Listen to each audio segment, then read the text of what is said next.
When you have an imbalanced gut, your metabolism and the impulses to eat certain things can become aberrant, can become dysfunctional. But what your body needs is just that time to address these things. There's a really important marriage between sleep, exercise, diet, and your mindset. These are the things you're going to have to do, not just to lose weight, but to live quality of life for the rest of your life.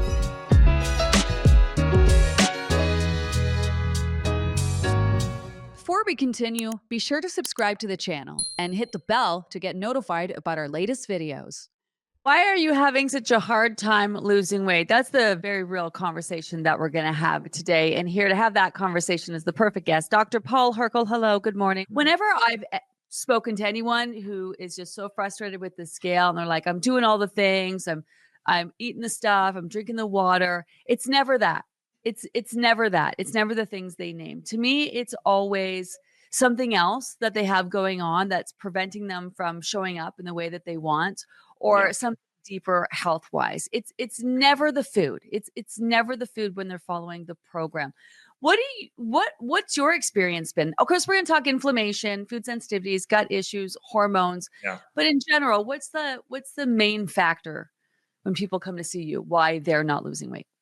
Yeah, I mean, I think the biggest thing that I see, because I've seen, again, hundreds of people that have gone through the program, is that there is some sort of like life obstacle that prevents them from kind of completing a full program or really being all in. And I think most of the people that have gone through this multiple times, and there's many of them that are repeat Livy losers, they're going to tell you from their experiences that the sessions that they were really all in, the ones that they got, they were doing all the water, they were listening to the lives. I think there's something about showing up. I love what you said about that, is that there's something about engaging in the community, engaging in the information that is being presented, what you're talking about, and then that keeps people on point and accountable. So I think that's the first thing. It's rarely that, I'm not eating enough salad or broccoli, in the first session. That's not really what it is. It really is that, am I committing to this full on and wholeheartedly? So that's kind of like the first layer. And then what we're going to talk about today is the second layer. It's like, where are the other things that, if you're doing all that, and maybe you've done it before in previous sessions, what else could there be that is limiting your ability to lose weight? The whole point of these conversations is to bring awareness, to highlight some of the things that might be going on with you. I mean, especially if the scale isn't moving, which to me is very exciting because there are always things that you can do about it. And yes, does it suck if you're dealing with inflammation or have food sensitivities or gut issues or hormonal issues where you have to dig a little deeper or level up even more? Absolutely. But that's your way in. And there's no way around it. You're going to have to, and you're going to not just have to address these things. You're going to want to address these things just for your basic health and wellness. So inflammation, food sensitivities, gut issues, hormones. Where do you want to start? I'm going to start with inflammation because I think that it's a good segue into all the other conversations. Inflammation is a broad topic. It's an umbrella term that basically tells us there's a signal going on in the body that something isn't right. Something is activated. So your immune system, your immune cells will create inflammation in response to some danger signals. Something that the body's interpreting as like, you know what, this is not something that I want to have in the body. And so this is a really good thing, because if you do get sick, for example, if you get a cold or flu virus, you're going to want to create inflammation to combat that. If you bump your knee, you hurt yourself, damage some structure, you're going to want to repair that. The body is very intelligent. But over the years that we've kind of been living, is sometimes those repair mechanisms get hampered. And then you get what's called chronic inflammation. So I want to differentiate, number one, Gina, between acute inflammation, which is really good, and the increasing of inflammation and the resolution. I'm specifically using that term resolution because in chronic inflammation, which is now being understood as one of the key root causes of almost every chronic health issue that a person has, including things like depression, which, as you think, that's something wrong with my neurochemistry. No, it has to do with inflammation as well. But it's the chronic inflammation, Gina, that is unresolving, that's problematic. And this is one thing that's going to make your metabolism not focusing on weight loss, but trying to constantly be in the state of like repair, but never quite get to the end. So it's not able to resolve. So that's kind of the understanding of inflammation that I want to set the tone of understanding. This could be one of the things, one of many things that could be contributing to this inflammation, but the umbrella is inflammation. Well, this is where people want the scale to move so badly, but your body is like, okay, can you just, I'm dealing with a lot of other Yeah. things going on. Yeah. And that's why with the program, the first few weeks, give the body what it needs to address why it's feeling you need to store fat, to make it feel like it doesn't need to store the extra. Now we're into specifically helping the body focus on fat loss when it has all these other things to focus on. And inflammation is one of them. Why is inflammation like, how does it mess with people's weight? Well, I think you said it really well there is that if your body's trying to process an inflammatory response and it's kind of stuck in this, like, spinning its wheels, it's not really resolving. Well, the metabolism is focused on that. So your cellular energy, your cellular machinery, it's focused on producing trying to resolve this inflammation, but it can't. It's not, so sometimes we have to figure out what's causing that inflammation. And so that's a perfect dovetail into food sensitivities. But there's also other things like, for example, autoimmune type of inflammation. I just saw a patient yesterday, part of the program, and she had autoimmunity of the thyroid. So Hashimoto's thyroiditis. So that is a double whammy because you have inflammation and you also have an organ that's being affected by that inflammation that can make your metabolism even more sluggish. So this is one example of an autoimmune process, meaning your body's attacking a particular tissue, and it's doing it, unfortunately, in a way that's not ideal because we don't want to be attacking our own tissue. We want to attack stuff that's external. We want to get rid of damage. But in this case, autoimmunity is attacking itself. And so there's a whole bunch of reasons why that happens, but that's what I kind of do with patients is we troubleshoot to see like, why is this inflammation happening? People just need to understand that inflammation is like that umbrella that really covers off all the other reasons. And so when you start checking these reasons off in your life, we'll talk about strategies at the end here. But if you start checking these reasons off in your life, you will start seeing, okay, these are areas that I have obstacles in that this could be a source of metabolic sluggishness. You can replace even the term inflammation with metabolic sluggishness. I just want everyone to know the things you are doing on the living method, right? Eating good, nutrient-rich foods, being in tune to your body's needs, drinking water, not eating after dinner so your body can work on repair and rebuild, focusing on getting better night's sleep, moving your body, managing your stress. These are all things that are going to help address these things. And this is where time is really important. Sometimes you can be doing all the things, but what your body needs is just that time to address these things. I just want to wrap up inflammation. I know it's a big one. We're probably going to revisit because everything is connected. But what would symptoms be? And is there testing for this? Yeah, there is. So there's some simple blood tests. Your family doctor can run it. Unfortunately, most family doctors and nurse practitioners don't, because inflammatory markers are really reserved for, is a person in an incredible amount of pain? Do they have some sort of really obvious inflammatory condition? But there are blood tests that I do with my patients. One of them is called C-reactive protein, or CRP. And that tells us just the general inflammatory state of your body. And if you have high levels of that, it will say that, okay, there is some sort of inflammation going on. But what it doesn't tell us, Gina, it doesn't tell us where that inflammation is coming from. So this could be food related. It could be just kind of like, got to clean up your diet if they haven't done that already. It could be autoimmune related. So we're ruling out those kind of like big inflammatory things. Now, there is local inflammation and systemic inflammation. It's important to differentiate that. So not every type of inflammation is able to be tested, and this CRP marker is going to be elevated. There's a whole bunch of other markers. These are other liver enzymes, for example, white blood cells, immune cells, that are done as part of kind of a complete screening test that give me a picture to tell me, you know what, there is inflammation happening, but it's maybe not the big autoimmune type, but it's kind of this subliminal inflammation. Just bringing that awareness to how your body's responding.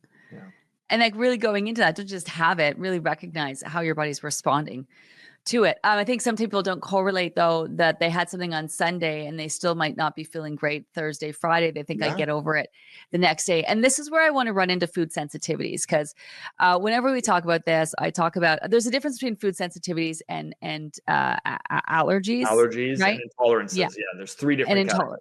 intolerances. So the top food sensitivities are dairy, gluten or wheat products, corn, eggs, and soy. Those are the top 5 that continually come up on testing and on elimination. And alcohol is in a bit of its own category because you're not actually sensitive to it, but your body has to process it. And some people are very sensitive to it in more than others. So let's first explain the difference between sensitivities, intolerances, and allergies. And I think Okay. dairy is a good example here. Okay. So a lot of people will say, Dr. Paul, I don't eat dairy. I do lactose free. And I'm like, you're still eating dairy because you're still getting the protein. So lactose is a sugar, just like glucose, lactose. And that falls under the category. Lactose intolerance is under the intolerance category because what it really is your body can't break down that sugar and it causes almost immediate gas and bloating and stool changes. So this one's usually pretty obvious, and usually it's something that a person's had as they've been growing up. And sometimes they can kind of like grow out of it, and they can take a digestive enzyme with lactose in it, and it does get better. So it literally is the breakdown of sugars. Then there is allergies. So allergies are what's called like an immediate reactivity. There's a type of immune system, the IgE immune system, and that's like rashes, hives, anaphylaxis. Like, so the people that are sensitive to peanuts, they need to carry an EpiPen. That's an extreme allergy.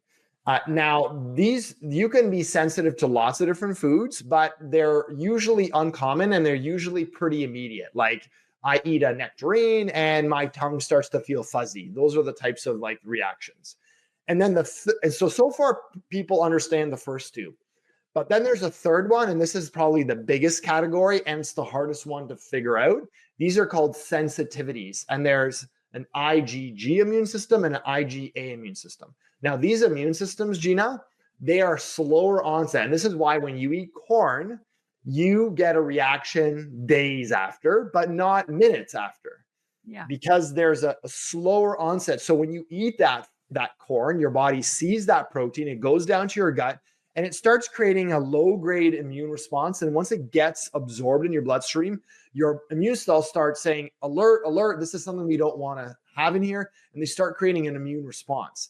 Now, those things are traveling throughout the whole body. It's not happening right at the point that you're necessarily consuming it. And that's why these food sensitivities can impact your gut, can cause gas and bloating and stool changes and reflux, absolutely. But it can also cause a whole bunch of other extra intestinal symptoms, headaches, increase in hot flashes, joint pain, skin issues, eczema, all those types of bigger but more like vaguer type of symptoms can all be connected. Fatigue is a really common one that I see very often that is connected to these sensitivities. And it's more so like, I just feel like I'm foggy after I eat like gluten or if I eat bread.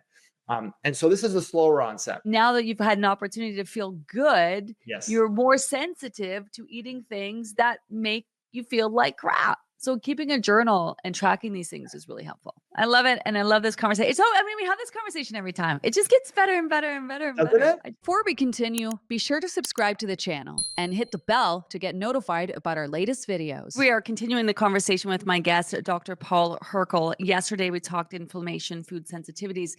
Today, we're going to get into gut dysbiosis and hormones. Dysbiosis is an imbalance in the normal microbiome that should be in harmony with itself, in harmony with the organism. And when it becomes out of balance, meaning that there's too little of some bacteria or too much of another bacteria, then this is where conditions and symptoms come up. A perfect example of this, Gina, is antibiotics. So when people take antibiotics, I'm sure people listening to this maybe have experienced this themselves. They might notice that their gut starts becoming a little off. They might get the runs. They might start getting gas and bloating and changes that can sometimes be temporary after and then resolve. But that's a perfect example of temporary dysbiosis. And that causes symptoms. Now, the trouble with this is that when you have a dysbiotic microbiome, that relationship between the brain, which regulates things like I'm feeling full, it regulates things like inflammation, it regulates things like cravings, Gina. So when you have an imbalanced gut, your metabolism and the impulses to eat certain things can become aberrant, can become dysfunctional. So that's why your gut is, researchers finding is playing such a much bigger role than just absorbing your food. Yeah, I mean, there's so much we don't know, but your body is so smart, and it's all about how it communicates. And this is where inflammation comes in, because if your gut is off and the signals it's sending to your brain and then your brain to your gut, it gets all Mhm. mucky and your body doesn't know what the heck to do with anything. This is why it goes back to inflammation, which is our number one reason why Yeah. your weight might be slower to move. And then if you're eating foods that you have sensitivities to, that can cause Right. inflammation. And if your microbiome is off, okay, got it. Yeah. So you can see they all layer on top of each other. I mean, that's They why all layer on. I've said I love this conversation because it just keeps building on each other. So one of the, I would say, deeper root causes of inflammation can be a microbiome that's disrupted. Now, let's just kind of step back here and talk to the average person that's listening to this.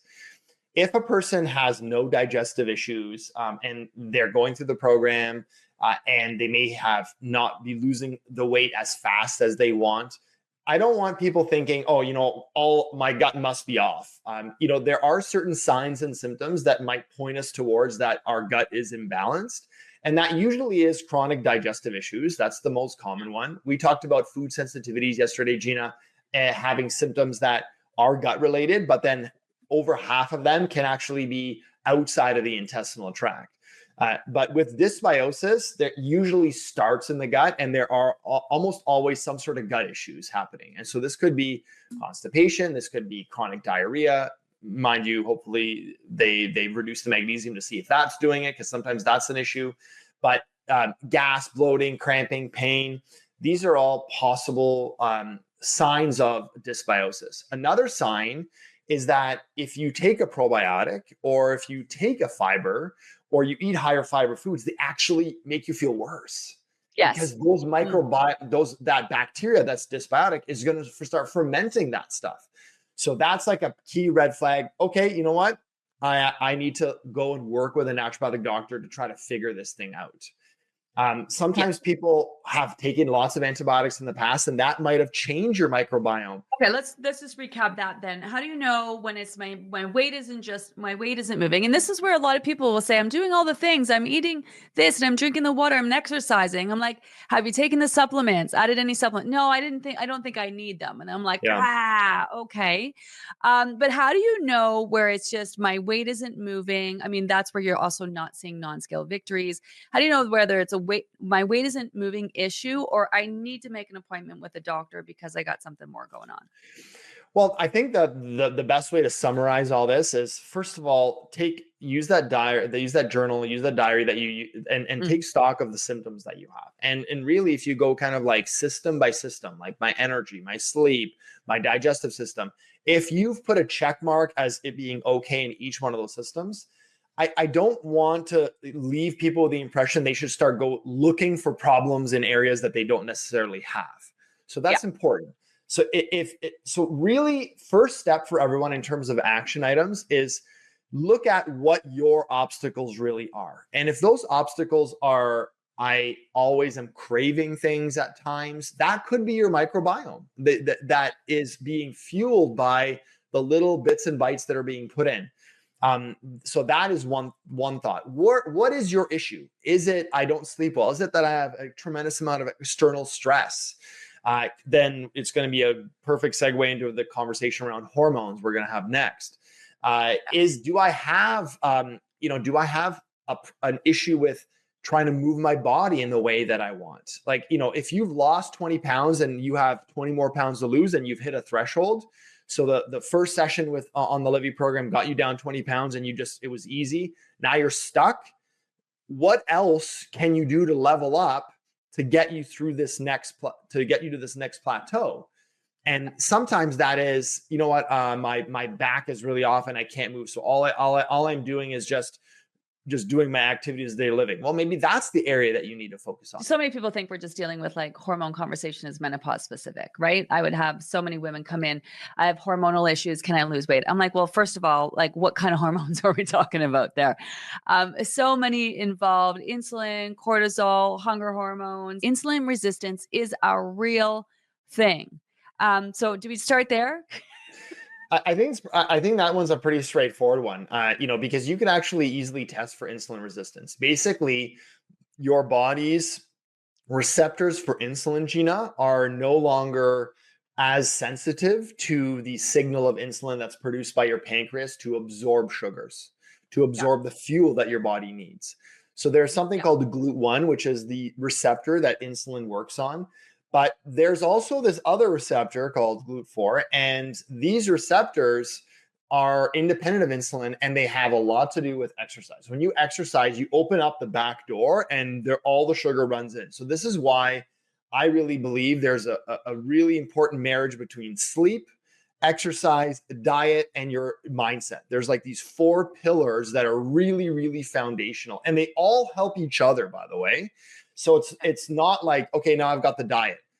Great, I'm doing the diet, but I've lost some weight and I'm plateaued. Well, what about those 4 other things that I just talked about? Sleep. Is that happening? And so we're talking about hormones, which I think has a lot to do with all 4 of those factors. But insulin is one of the things that can be tested in blood. And in fact, all my new patients, we do a comprehensive lab assessment, and we do fasting insulin. We do a marker called hemoglobin A1C. We do fasting glucose. We do triglycerides. Those 4 markers that I just mentioned, they all give me information about, is a person insulin resistant? And are they not? If the insulin levels are high, that tells me the body's like trying to ramp up because the signal is not getting in, and it's trying to really increase it. And eventually, and this is where you decompensate into kind of diabetes. Eventually, the cells will, because they're just so saturated by it, they will just stop responding to it. And that's ultimately called insulin resistance. Okay, so hormones in general are like our chemical messengers. They are. They're the ones that are like kind of moving around the brain, the microbiome, tell them what to do. They go do their thing, whatever. So insulin, when you eat your foods, your body breaks them down into glycogen, and your insulin is like, where are we going to put these? Are we going to put them into your muscle? Are we going to put them into your fat? Are we going to send some to the brain? Like, what are we doing there? So insulin has a direct relation to your metabolism. It does, yeah. If you have high levels of insulin, Gina, then it's not just about sugar, but there's a whole host of other problems that start happening when you have high levels of insulin. One thing that I work a lot with people with brain injuries and concussions, post-concussion syndrome, and persistent symptoms, and dementia, and those kind of more chronic brain health issues are big concerns for a lot of patients. And now we're looking at those conditions, dementias, are as almost like a type 3 diabetes of the brain. So there's a specific type of insulin resistance that's happening in the brain. And that happens on every cellular level too. If you have higher levels of insulin, which is what happens in insulin resistance, that starts creating inflammation. And all again, over your body. Exactly that. And now there's too much sugar that's floating around your bloodstream, and that starts damaging. It's kind of like a pack of loitering hooligans. It's going to start damaging different tissues. So nerves are becoming damaged. So the signaling pathways are being affected. Your eyes, your kidneys, your blood vessels, these are all becoming dysfunctional. And that's kind of at the later stages of diabetes that really is obviously shows its face. But even at smaller levels, insulin is huge. So what do we do about insulin? Lower the amount of sugar that we're consuming. Check. Following the Livy program. Move your body. Even something as simple as walking can help suck up that sugar. And so again, taking the pressure off. So hopefully people are doing that. Check. Ultimately, when you lose weight, your insulin resistance dramatically gets better too. You're actually losing weight and simultaneously making your body healthier. I think this is a good segue into talking about hormones, and specifically things like cortisol and adrenal function, because it also has a role to play with sugar, Gina. Okay, So yeah, I'd love to talk about that next. let's go. Okay. So the adrenal, probably out of all the things that I've talked about so far, I would say the adrenal system is what I, as a naturopathic doctor, spend the most time on with my patients.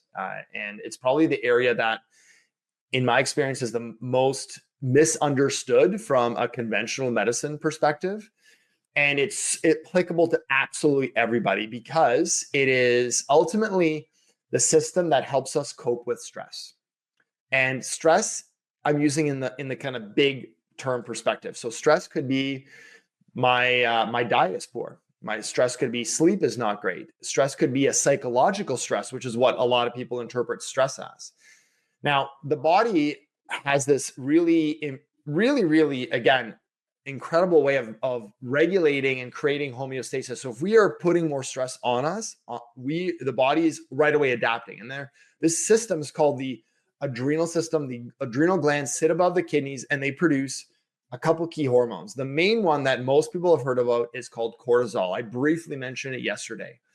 Cortisol does a lot of important functions in the body. One of them is to regulate blood sugar. So while insulin is decreasing blood sugar that's floating around in our bloodstream, cortisol, when it's too low, one of its jobs is to kind of keep blood sugar elevated. So during the night, if our blood sugar is bouncing all over the place because of snacks we had before bed, cortisol has to come up and do some of that balancing. And sometimes it's the reason these cortisol spikes and blood sugar dips is the reason that people are waking up in the middle of the night, Gina. 2, 3, 4, they wake up and they're like wide awake. It also is produced at different levels at different times of the day. So cortisol should be high in the morning and it gives you that kind of like energy. It just turns cells on, it turns your brain on. It has powerful anti-inflammatory effects. That cortisol awakening response really sets you up for the rest of the day. So if you're feeling sluggish in the morning, if generally your energy is really poor, you don't recover well from exercise, your stamina is really off, you're getting woken up in the middle of the night, you experience, if you skip a meal, your blood sugar goes all over the place and you get irritable, you might get hangry. These are all little signs, Gina, that your adrenal system is not functioning well. And unfortunately, it has probably tried to suck up all that stress from the years past, dealing with all the things that we've put it through. And now it's starting to not be able to cope. So I deal with this all the time with patients because stress is such burnout? a Is this burnout? Is it the same? Yeah. So burnout, again, it's a bit of a spectrum. So adrenal fatigue, we've talked about that buzzword, or adrenal burnout is, again, kind of a catch-all phrase that describes the body, the adrenal system that's kind of gone past the point that it's too high. And now it's actually can't meet the demands. So there absolutely is a thing called burnout. And you can see it in the medical field. You can see it in many professions. I know a lot of people listening to this right now, if you've been in a situation where you felt like I'm just overwhelmed, I'm exhausted, my ability to regulate my external environment is just surpassed my capacity, people go into burnout. Yeah, I've been there before. You've been there before, Gina, where it's like my stress has been too high for too long and systems just start shutting down. So I'm going to ask you, Gina, maybe I'll put you a bit on the spot. Like, what did you experience when you went through burnout? Like, tell people like what you felt. This is where naturopaths shine, in the gut, in hormones, and specifically the adrenal glands. And, with all of our conversations, people can be like, oh, I'm so overwhelmed, but this is empowering. This is, you want to reach your goal. For lack of a better word, there are obstacles or things you're going to need to do, which sucks, but there's no way around it because this is your body and your body's not just going to magically wake up one day and it's going to be fixed. These are the things you're going to have to do, not just to lose weight, but to live quality of life for the rest of your life. You're doing the right thing. Stay the course and just you've kind of overridden your body's signals for decades. You need to now rebuild the trust with your body. Your body, if we might get a little woo here, you almost need to, there's a cellular neurological connection. We almost need to recreate that metabolism and that communication with the cells and be like, hey, I'm actually fueling you. I'm not starving you. I'm not trying to stress you out. Talking to your cells, even from a meditation perspective, these are the types of internal affirmations and self-talk that I want my patients doing. Is I want them thinking about, okay, you know what? I'm now going to care and love for my body rather than I'm now going to impose this very stressful, aggressive approach that is actually in the long run going to be damaging to my metabolism. That takes sometimes months and years to kind of recover. And the kicker here, and this is the menopause piece, is that when you're in the menopausal age, now there's lots of different changes on the reproductive hormone front that throw a lot of wrenches into, there are a lot more variables, I guess I'll say. And that sometimes is hard to predict, Gina, I guess, is what I'm trying to say. So it requires even more patience. So I love what you said. Are you tired of being healthy? Because if you're tired of eating this diet, what a person should consider is what would be easy for you, just to eat what everyone else is doing. I think that's the mind shift I want people to take from. That is hard because you're going to be unhealthy, and we want to shift to being healthy and nourishing, and that should be the set point. And unfortunately, it's not for a lot of people because everyone around them and what they've done before is, I just want to eat whatever I want. Ultimately, what you really are saying is, I want to eat like shit and not, I just want to, not care about it. I just want to eat whatever. And that's a psychological mindset thing. That's not a metabolism thing. And that's more work. What we're trying to do here is meet you where you're at, figure out where you are at. So, and where you've come from, where you're at, so you know what you need to do. It's about rewiring your body physically, how it's learned to function, your brain, how it's learned to function. Totally. And that should take time. Thank you, Dr. Paul. Have a good one.